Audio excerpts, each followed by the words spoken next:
Publitarian and a Republican. Welcome to Publitarian Podcast.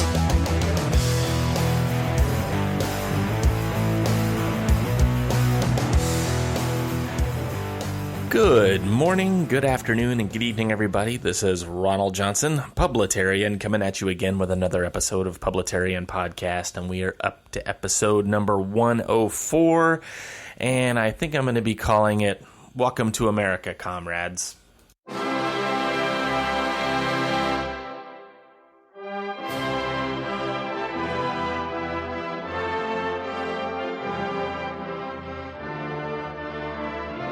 So I thought, in keeping with the new direction that America is heading, I thought I would update the music of the podcast and start kind of transitioning over to a more totalitarian, overlord-friendly type of podcast so that I can stay on the podcast airwaves and continue to podcast to you.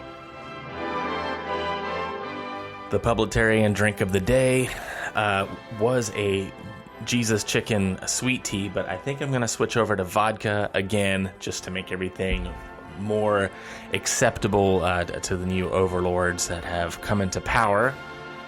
And I know you're going, oh, Ronald, you're being hyperbolic. We're not being taken over by communists. Well, let me produce some receipts for you, ladies and gentlemen. Because the thing you're not hearing about in the news is the FISA court abuse. And what is FISA? FISA stands for Foreign Intelligence Surveillance Act. Again, foreign. The operative word here being foreign. It's supposed to. It was incepted to keep track on terrorism and terrorist cells talking to each other. And liberty-loving people, even back when it was incepted, including the Patriot Act back in the George W. Bush days, any freedom-loving patriot knew where this was going to go. It wasn't going to just be for foreign terrorists. It was going to be used on American citizens. And it was. It was very famously used on Donald Trump and his campaign and his team. By the way, that's not conspiracy, that's not conjecture, that's not up for debate. That actually happened. You can even go on Google and find that. You can even go on PRAVDA, Soviet-like media Google, and find that happened. And now what's happening is the FISA court is again under fire for surveilling American citizens for other reasons as well. And it's not going to be long before people that actually think 1776 was a good thing and that the Constitution is a good thing and we the people is a good thing. It's not going to be long before, a slippery slope. They start turning that onto calling Trump supporters, MAGA people, all domestic terrorists. They were looking for an excuse to do it. January 6th gave them the perfect excuse to do that. Never let a crisis go to waste. Famous line by Rahm Emanuel, mayor of Chicago, used to be Obama lackey, and they never do. They never let a crisis go to waste. And unfortunately, that's the way that we're heading. More evidence of that. Rudy Giuliani was raided by the FBI. The punishment is the process. Bongino has talked about this before.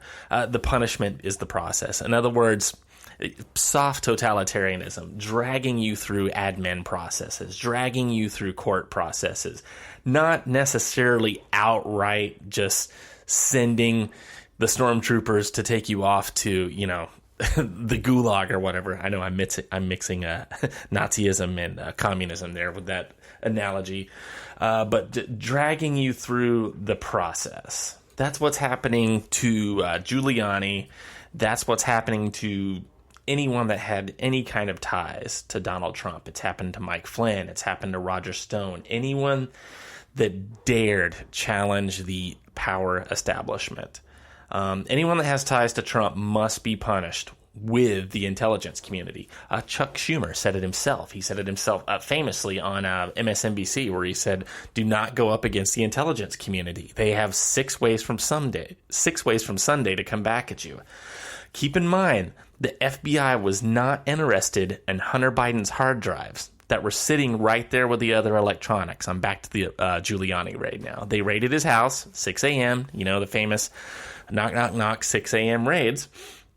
They seized all of his electronics, and he said, this is the actual, Hunter Biden hard drive laptop, colluding with China and all the nasty sex, underage, nasty stuff that happened with him. It's all on here. They weren't interested in that. And according to Giuliani's account, they were not interested in that. And he was like, well, you have this warrant here. You have to take all electronics. You don't want this? And they're like, nope. So he tried 3 times to get them to take that, and they wouldn't. But they did take his laptop, phone, and other communications as well. Again, the punishment being the process. So, you know what? I really don't want to hear anymore about how there's good men and good women and, the boots on the ground people in the FBI. I don't know. I'm starting to think that's BS. If there's good men and women in the FBI, where are they? There either aren't any, or they're too cowardly to stand up and say anything. Because we are slowly, actually rapidly now, in the Biden administration, descending into soft totalitarianism. It's not going to be just, they pull the rug overnight. It's going to be slow, incremental, and we're already seeing it. It's the same thing that happened to Mike Flynn. The deep state protects itself. Mike Flynn was let go. He was like one of the first hires in the Trump administration. Mike Flynn knew where all the bodies were buried. He knew about the pallets of cash that were sent by the Obama administration to Iran. He knew about the Iran nuclear deal. He like I said, in the intelligence community, he was actually one of the few good ones that knew where bodies were buried. He was let go, according to Trump, because he lied to Vice President Pence. I think Pence was in on this thing from the beginning. I know, now I'm going to be real conspiracy theorist here. I think Pence was supposed to, this is like another topic here, but I think Pence was supposed to step up as soon as they got rid of Trump. So the intelligence community traps Mike Flynn in a lie, even though they said themselves in a deposition that he didn't lie, and they didn't think he was being deceitful. They threatened his family, and so he knew that he had to just go ahead and go through the court proceedings and play the game and all that BS. And now they're trying to do the same thing to Giuliani. They've also did the same thing to Roger Stone. This is just a clear message. Anyone that was in Trump's sphere, it's just a simple message to anyone. Don't you dare challenge us again. Don't you dare have the gall to come up against us again, or we will take you out, we will take your family out, and drag you through the punishment, the process. And the whole thing is ironic because the left likes to talk about fighting imperialism. The irony is the system that they're advocating is going to be global imperialism. One world government, whatever you want to call it. I know there's like a lot of boogeyman stuff that the new world order, you can define it however you want, but it is pushing towards like this global takeover with one ideology. Leftism, that's it. No offshoots. The destruction or deconstruction of Western society. That is the end goal. No matter what they tell you, that's the end goal. The deconstruction and destruction of Western society. What drives me nuts about this is because left and right, even though we are splitting further and further apart, we're diverging further and further apart, a lot of us just want the same thing. A lot of us just, want a good life and a good community, and for people to leave us alone and to go about our daily business. And unfortunately, that's not going to happen.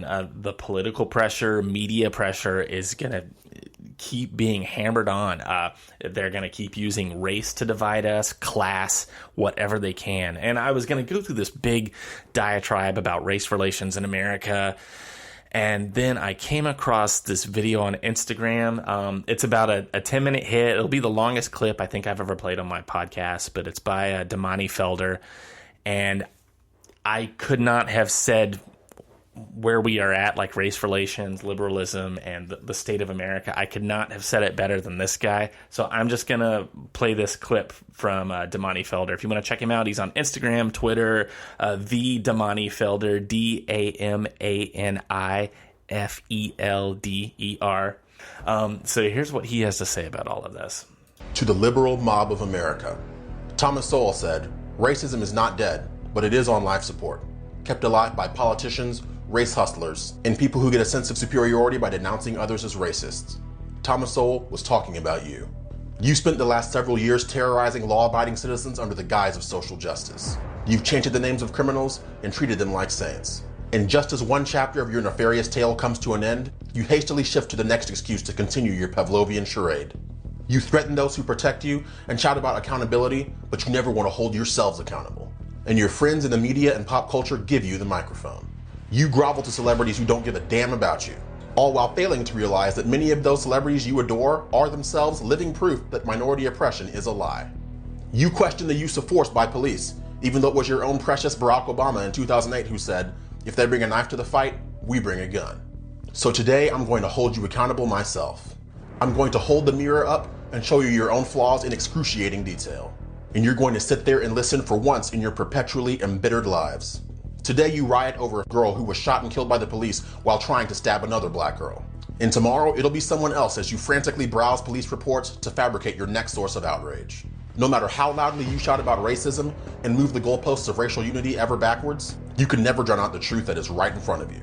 You've silenced so many white voices and denied them the opportunity to speak, all while demanding that black voices be amplified.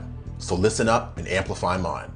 According to the Washington Post database, which has tracked every known police shooting in America since 2015, as of April 2021, over the last 6 years, police have shot and killed 6,211 people. 46%, or 2,883 of them were white, and 24%, or 1,496 were black. Only 6% of all 6,211 people were unarmed. And only 2% of all people shot and killed by the police over the last 6 years were unarmed and black. To be specific, police officers have actually killed 33 more unarmed white people than black people over the last 6 years. According to the most recent and complete data from the FBI, 88.6% of black Americans are killed by other black Americans, the highest percentage for any ethnic group, despite the fact that black people are only roughly 13% of the population according to the US Census Bureau. That same 13% accounted for 51% of all murder and non-negligent manslaughter arrests, 53% of all robbery arrests, and 36% of all violent crime arrests. White people are 76% of the population. That 76% only accounts for 46% of all murder and non-negligent manslaughter arrests, 45% of all robbery arrests, and 59% of all violent crime arrests. In 2019, the FBI estimated that police made a total of 10,085,207 arrests. In that year, police shot and killed 999 people. That's 0.0099%.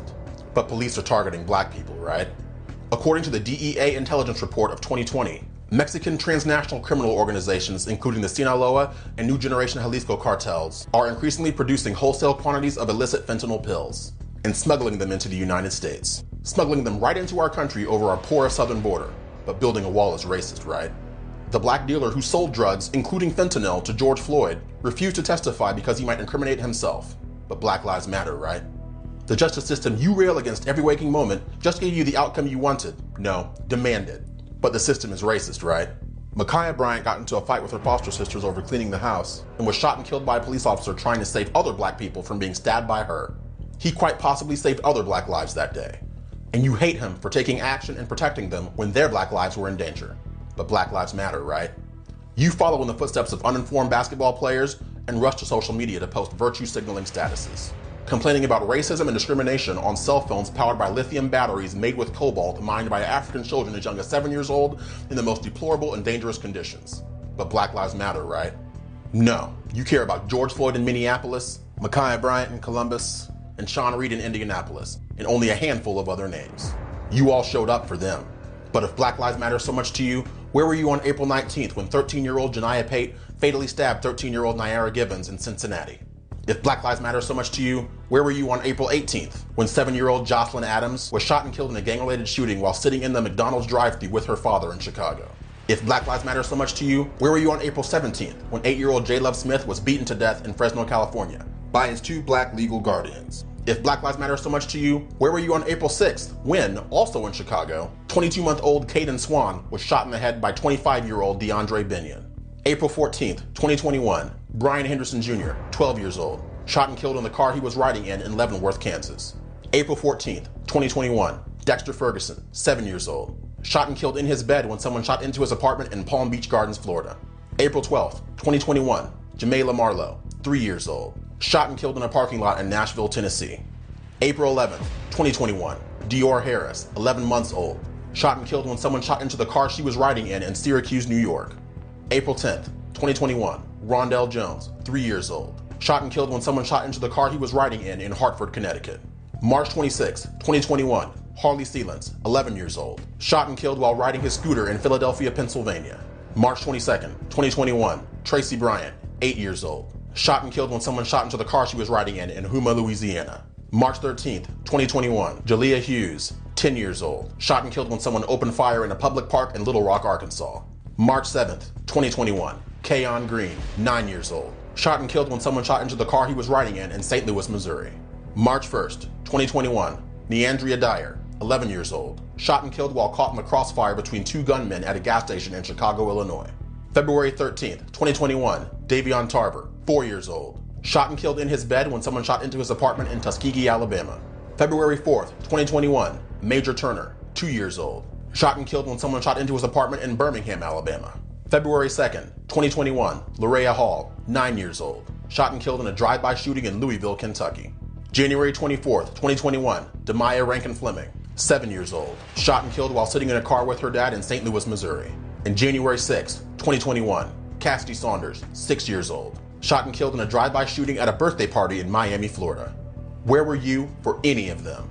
I know exactly where you were, rioting, looting, and terrorizing the world while chanting the same few names you've been programmed to care about, and doing it all with the blessing of Maxine Waters and her leftist cohorts. Most recently, over a man who posed as a water company employee to rob a pregnant woman and put a gun to her belly in 2007 in Houston, Texas. Yeah, that George Floyd. Criminals who get shot by the police do not deserve to be idolized or regarded as kings and queens by the general public. But you and the liberal mob keep whipping black people into a frenzy, using them as expendable human shields behind whom to advance your agenda. Because deep down, that's all you think we're good for anyway. Black people, by far, are the ones who've been most brainwashed by your ideology over the last 40 years. You don't see any other racial group rioting and looting when one of their own is shot and or killed, either by the police or by a person of another ethnicity. Oh, you don't think it happens? Tell that to the white family of Texas State Trooper Chad Walker. On March 26, 2021, he responded to a motorist assist call outside of Mejia, Texas, and was immediately shot several times by D. Arthur Pinson, the black man in the disabled vehicle. Chad Walker died from his injuries several days later, after donating his organs so he could help people even in death. Chad is survived by his wife, a 15-year-old son, twin 7-year-old daughters, and a 2-month-old daughter. How many white people rioted and looted in response to his death? 0. Tell it to the white family of 1-year-old Aaron DeHart in El Paso, Texas. On April 13th, 2021, Aaron accidentally ripped a pillow, at which point the babysitter, 24-year-old black man Marvin Lake, flew into a rage and used wrestling-style moves on the baby, which resulted in a hemorrhaged lung, brain damage, a fractured skull, and ultimately death. How many white people rioted and looted in response to Aaron's death? 0. Tell it to the white family of Dr. Robert Leslie. On April 7th, 2021, in Rock Hill, South Carolina, former NFL player Philip Adams, a black man, entered Dr. Leslie's home and shot him, his wife Barbara, their 2 grandchildren, and a worker at the home named James Lewis. How many white people rioted and looted in response to their deaths? 0. And tell it to the white family of 32-year-old Tony Tempa in Dallas, Texas, an actual victim of police brutality. On August 10th, 2016, Tony called the 911 operator and told her he was having a lot of anxiety and that he suffered from a severe mental illness. When the officers arrived, Tony was cuffed, flipped on his stomach, and 2 officers kneeled on his neck for 13 minutes. Tony died as a result, and the officers went on to joke about his mental illness as he lay dead on the ground at their feet. And how many white people rioted and looted in response to his death? Again, 0. The actions of police officers matter, but your reaction matters too. In all the incidents I just mentioned, if the races had been reversed, the entire world would be on fire right now, and you know it. But you ignore these real tragedies and these real instances of police brutality because you're waiting to be told whose life matters more by your mainstream media overlords. Because to them, and evidently to you, black criminals shot by the police are more important and more valuable. And honestly, you're right, but not in the way you would think. George Floyd and many other black miscreants are worth more to you dead than they ever could have been alive. Because it is only their deaths on which you can build your new regime of domestic terror. Nancy Pelosi thanked George Floyd for his sacrifice, as if he knew he would become a martyr for taking illicit drugs and trying to use counterfeit money in Minneapolis last year.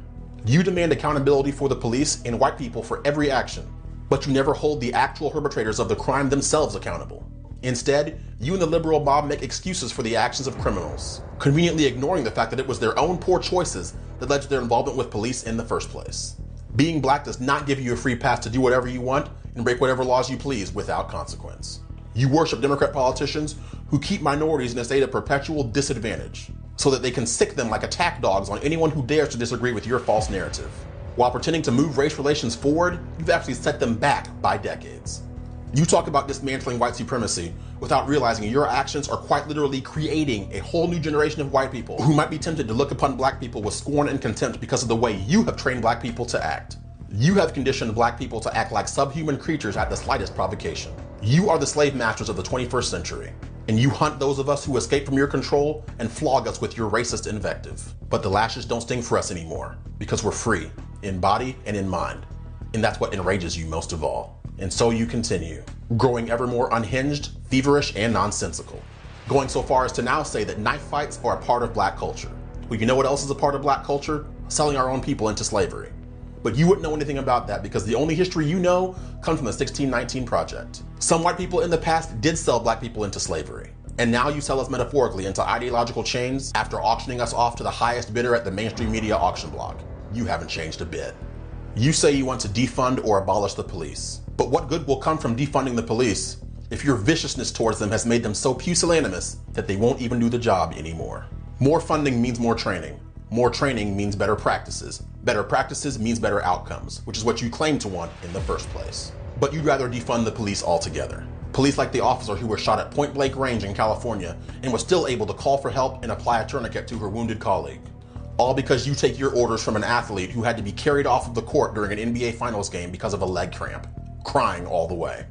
The fact of the matter is, if real justice is what you truly desire, then it must be blind and impartial. If you have to terrorize the entire country for a year, throw pig's blood on the homes of your adversaries, threaten to incite a riot if you don't get the outcome you want, and rapidly harass anyone who disagrees with your presumptive conclusions for the rest of their lives, that's not justice. That's mob rule. Lady Justice is blindfolded because color shouldn't tip her scales. The consequences of crime should be colorblind. And the scales of justice can never be truly balanced if you weight one side with hatred and intimidation. The more you cry wolf, the less seriously you will be taken in the future, because you have become the wolves yourselves. You don't even try to put on sheep's clothing anymore. You want us to see your teeth, and trust me, we see them. But lions are stronger than wolves, and we can show some teeth ourselves. So if you want some, come and get some. Consider this a courtesy warning, because when you come for one of us, you come for all of us. And just remember, if you defund the police, there will be no one left to protect you from the rest of us. Lives matter. Actions matter too. And if you have to put a color in front of either of those statements, the only racist is you. I'm Damani Felder, and that was absolutely nothing but common sense. Again, shout out to Damani Felder for that. I usually don't play clips that long, but like I said, I had like a whole dissertation prepared on this, and I'm like, you know what, I really can't even say it better than how he said it. And I think that will do it for this edition of Publitarian Podcast. If you want to reach out to me, you can. I am publitarian@protonmail.com. I am on all of the social medias. If you find a social media platform, put in Publitarian, I am there. And look forward to talking to you guys again on the next episode of Publitarian Podcast. Take it easy.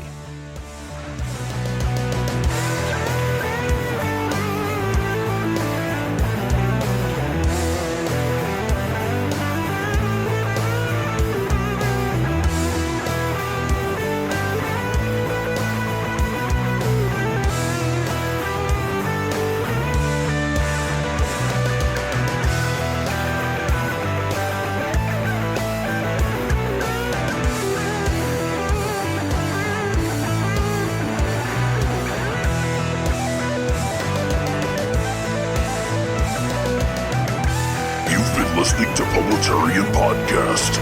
Copyright 2021.